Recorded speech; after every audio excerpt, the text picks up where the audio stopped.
Oh, hello insan. Oh, ayan mon.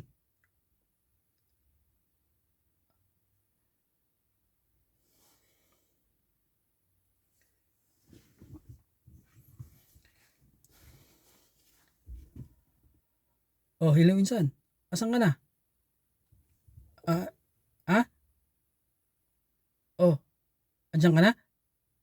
Oh, nakuha mo ba yung sinasabi ko na pulutan, yung iniwan ko dun sa gilid ng daan, yung papunta dun sa ilog? Oo, insan, isang ano yun, nakating na yun. Isang buong manok yun.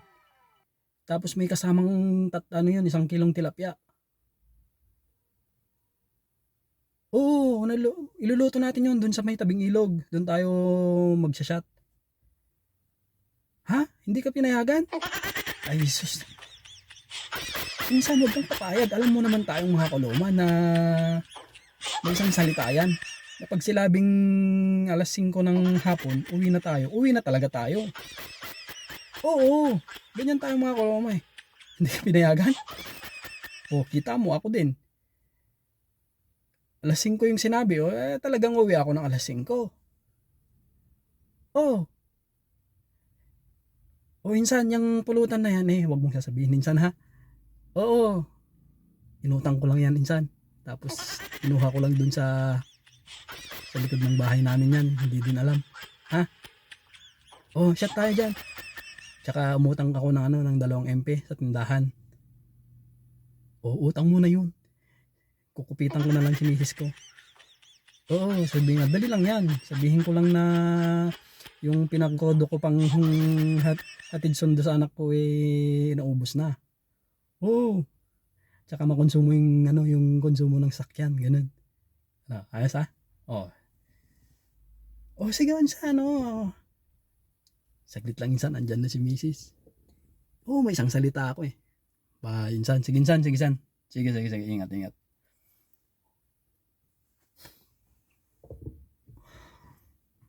Oh, ba't ang bilis mo nakauwi ka kagad?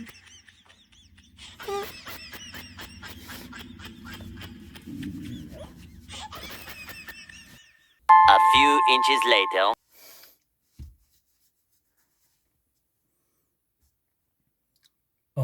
Hello insan. Insan, pasensya ka na pala insan Nico. Oo, kasi hindi na pala ako muna makakasama ngayon ha. Oo, sinabihan kasi ako ng miss ko, kakarating lang niya galing opisina.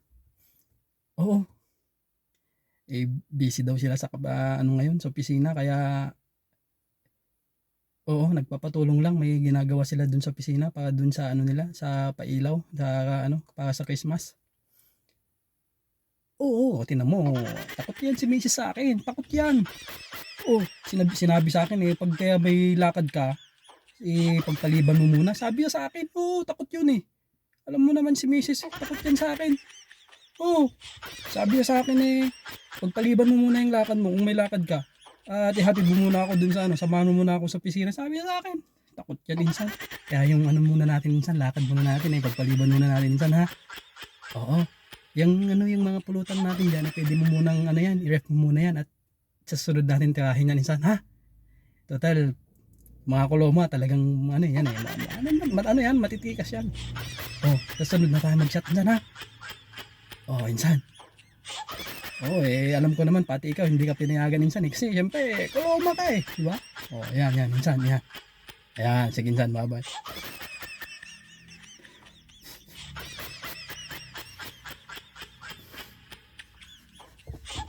Ang buhay to.